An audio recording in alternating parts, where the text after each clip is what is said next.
Panorama group, जो सोचता है वो करता है। आज हम आपके बीच में वोट मांगने आया था। इसके पहले विकास की चर्चा करने आते थे। सरकार के दायित्व में थे तो सरकार की बातों को करते थे। साथियों, आदरणीय मुख्यमंत्री नीतीश कुमार जी के नेतृत्व में बिहार में विकास हो रहा था और 6 अक्टूबर तक हम लोगों ने विकास के कामों को आगे बढ़ाया है। लेकिन साथियों, वोट हमी को क्यों देना चाहिए? भारतीय जनता पार्टी के उम्मीदवार उपेंद्र जी को ही क्यों देना चाहिए? ये जरूर समझने की जरूरत है। एक तरफ विनाश है और एक तरफ विकास के साथ साथ विश्वास भी है। और इसलिए कहता हूं कि विकास के साथ विश्वास है। विश्वास इसलिए है कि 15 साल आपने एनडीए को दिया तो उसने काम किया, विकास किया और डिलीवर किया।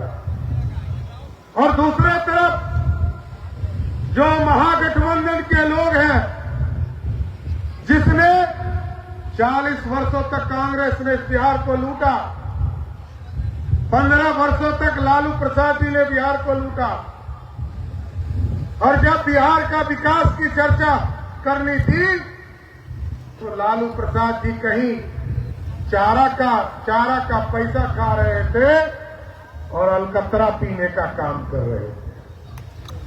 लेकिन नीतीश कुमार जी को और सर्वदेश सुशील मोदी जी को जब आपने मौका दिया साथियों, बिहार में विकास को बढ़ाया।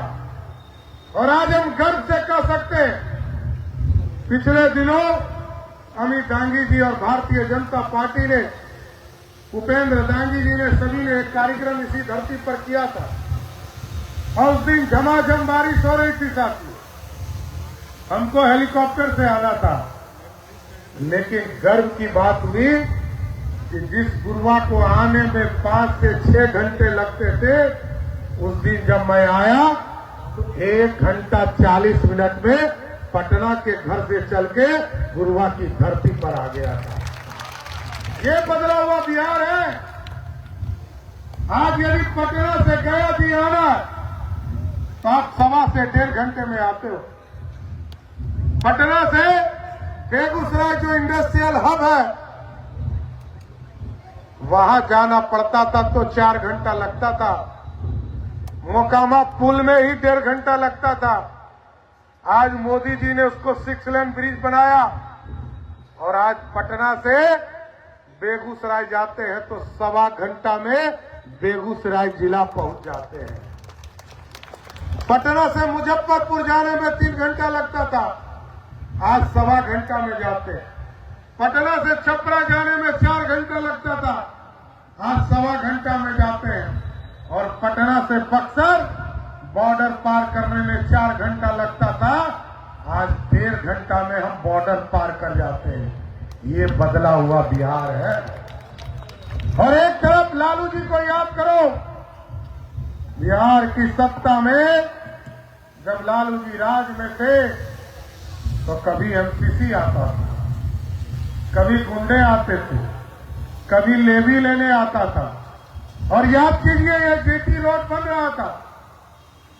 सरदे अटल बिहारी वाजपेयी जी ने हम लोगों के पूर्वज महान सम्राट अशोक के रोड को बनाने का काम 4 लेन बना रहे थे। तो याद कीजिए, 1998-99 की बात है, जब इसको 4 लेन बनाने का काम किया जा रहा था तो बिहार में लालू जी के गुंडे इसमें 2% कमीशन ले रहे थे। लेकिन आज मैं गारंटी देता हूं, गया जिले में लोग कहते थे नक्सली है, नवादा में कहते थे नक्सली है, मुंगेर जिले में कहते थे नक्सली है। रात के 12 बजे गुरुवार से निकलिए, पटना जाने में यदि किसी ने रोक दिया तो सम्राट चौधरी 1 घंटे के अंदर अपना इस्तीफा देने का काम करेगा साहब। लेकिन यदि दुश्मनी है तब तो यहां थाना बगल में है, जरूर बता के जाइए। भाई, व्यक्तिगत दुश्मनी का कोई उपाय नहीं है। जमीन के झगड़े का कोई उपाय नहीं है, लेकिन सुशासन स्थापित है बिहार में आता। और साथियों याद कीजिए, बिहार में सड़कें नहीं थी, आज गांव गांव सड़क बन चुका। 4000 किलोमीटर ग्रामीण सड़कें थी, आज लगभग 1.5 लाख किलोमीटर गांव की सड़कें बनी है।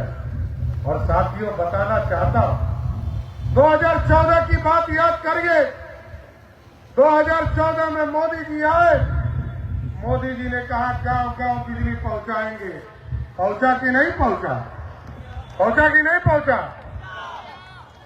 नीतीश जी ने कहा 2015 के चुनाव में कि हम घर घर बिजली पहुंचाएंगे। और उदाहरण देता हूं, 2005 में बिहार में मात्र 17 लाख लोगों को बिजली कनेक्शन था साथियों। आज के तारीख में 2 करोड़ 14 लाख लोगों को बिजली कनेक्शन है। और जब इस बार नीतीश जी और मोदी जी ने तय किया 125 यूनिट बिजली हम मुफ्त देंगे, तो 2 करोड़ 14 लाख में से 1 करोड़ 70 लाख परिवार ऐसा है जिसका बिजली बिल जीरो आया साथियों। ये बदला हुआ बिहार है।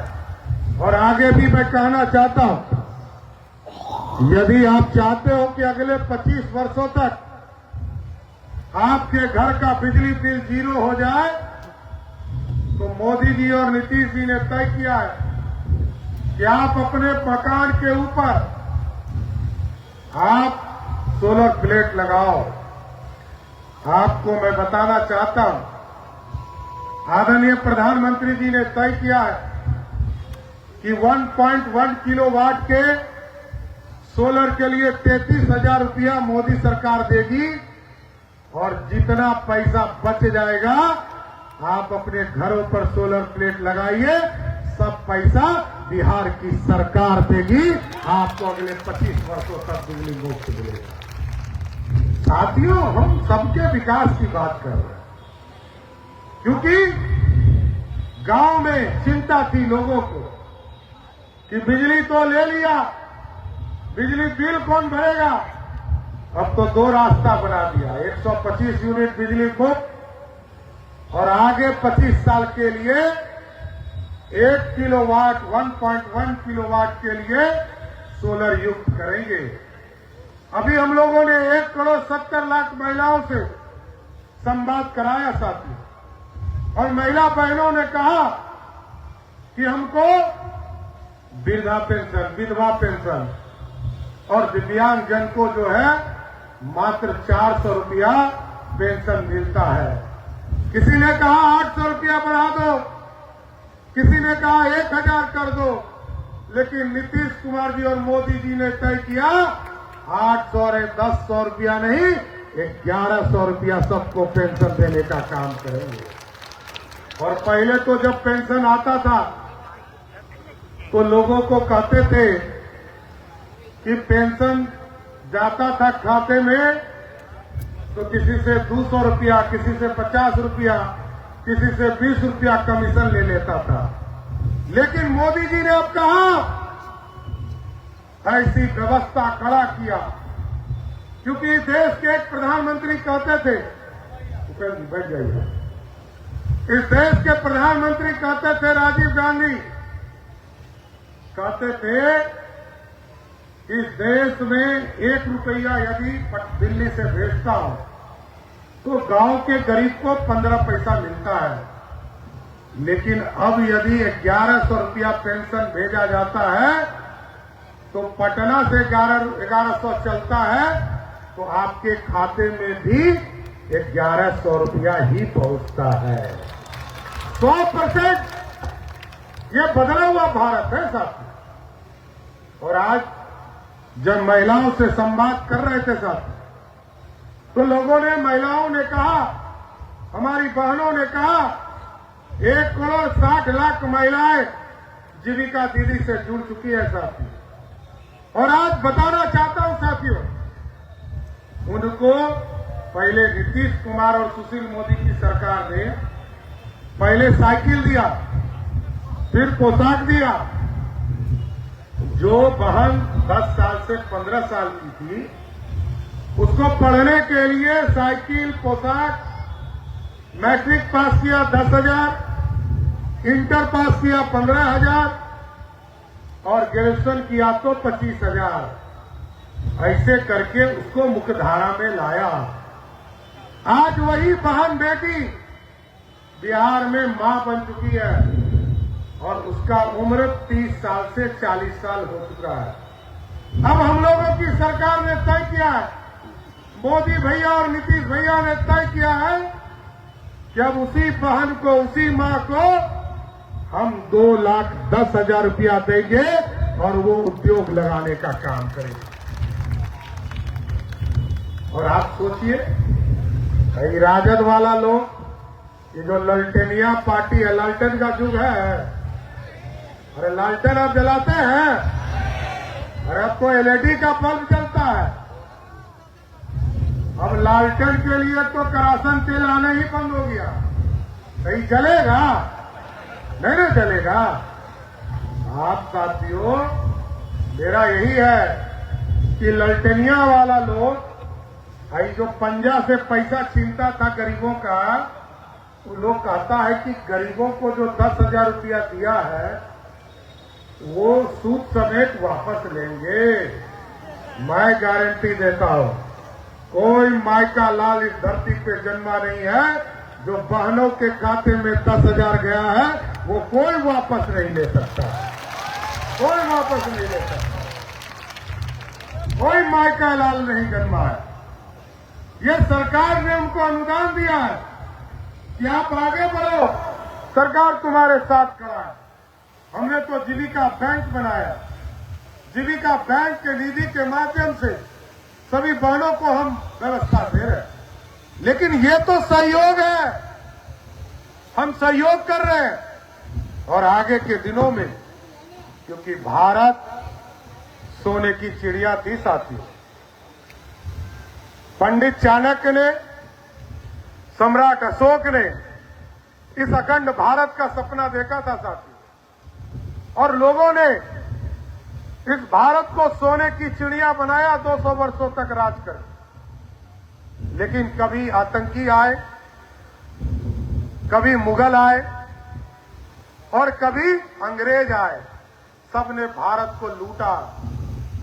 अब भारत को लूटने नहीं देना है, बिहार को लूटने नहीं देना है।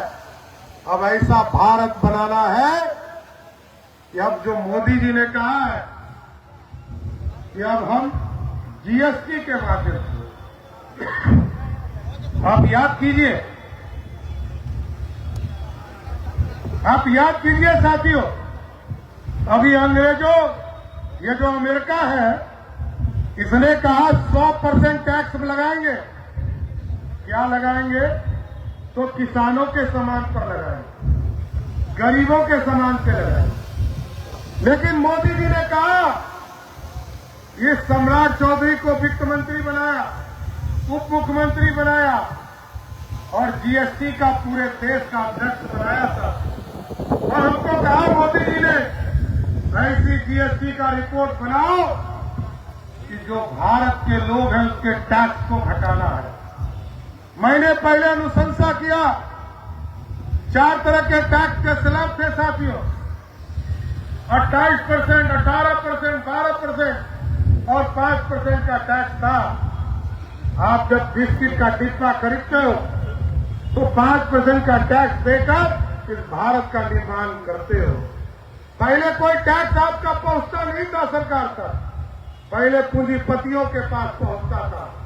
लेकिन मोदी जी ने कहा इस टैक्स को भी घटाओ, और मैंने रिपोर्ट बनाया कि 12% टैक्स को खत्म करना चाहिए। मोदी जी ने हमको बुलाया और कहा कि इस पे और सोचो। तब मैंने अनुशंसा किया, कब इस देश में रोटी, कपड़ा और मकान, 3 चीजों के लिए बड़े टैक्स लगते थे। रोटी के लिए 5% टैक्स देना पड़ता था, पराठा के लिए 18% टैक्स देना पड़ता था। हमने कहा अब किसी तरह का रोटी हो, ब्रेड हो या पराठा हो, इस देश में अब किसी भी गरीब को कोई टैक्स नहीं लगेगा। अब 0% टैक्स लगेगा। और मोदी जी ने कहा, मैंने कहा सर 80,000 करोड़ का नुकसान हो रहा, कहा इस देश को बढ़ाना है सम्राट जी, इस भारत का निर्माण करना है। अमेरिका एक तरफ टैक्स बढ़ा रहा है और मोदी जी ने कहा 80,000 करोड़ का नुकसान हम सहेंगे। 12% का टैक्स हमने खत्म किया, 28% का टैक्स खत्म किया। और इस देश में अभी आप मोटरसाइकिल खरीदने जाओगे, 1 महीना पहले जो मोटरसाइकिल 1 लाख रुपया में मिलता था, अब वो मोटरसाइकिल 90,000 में मिल रहा है। 10% का टैक्स हमने समाप्त करने का काम किया। इसलिए साथियों, मोदी जी चाहते हैं कि सोने की चिड़िया बनाएंगे तो सब लूटने का काम करेगा। अब सोने की चिड़िया नहीं बनाना है, अब मेकिंग इंडिया का सपना देखना है। और मेकिंग इंडिया के तहत भारत में सोने का शेर पैदा करना है जो दुनिया में दहाड़ने का काम कर सकेगा। ऐसा भारत बनाना। इसलिए साथियों, मैं आग्रह करने आया हूं, निवेदन करने आया हूं। ये गुड़वा विधानसभा पिछले बार हम गलती से हार गए थे। इस बार इतना वोट दीजिए कि हमारे उम्मीदवार लाखों वोट से चुनाव जीतकर पटना पहुंचे और फिर से एनडीए की सरकार बना दे। और ये तो नौजवान छात्र भी नेता रहे, इनका बाल जरूर पक गया है तब। ये सबसे लंबे समय तक छात्र नेता रहे हैं।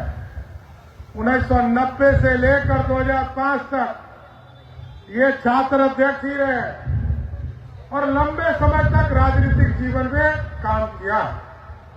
हमारे कई साथी यहाँ प्रमुख साथी थे जिनको हम चुनाव लड़ा सकते, लेकिन उसमें सबसे वरिष्ठ थे, इसलिए पार्टी ने इन पर तय किया है और इनको यहाँ का उम्मीदवार बनाया है। तो चुनाव जिताइएगा कि नहीं जिताइएगा? पक्का ना? आप लोग कहिएगा, आप लोग कहिएगा तभी माला पहनाएंगे। हाथ उठाइए सब लोग, बोलिए भारत माता की, भारत माता की। तो पहनाए ना माला, बोल नहीं रहे। इसके बाद आना हमको नहीं ना है, नहीं ना। अबरी इनको जिता के भेजिए, बिहार में एनडीए की सरकार बनाना है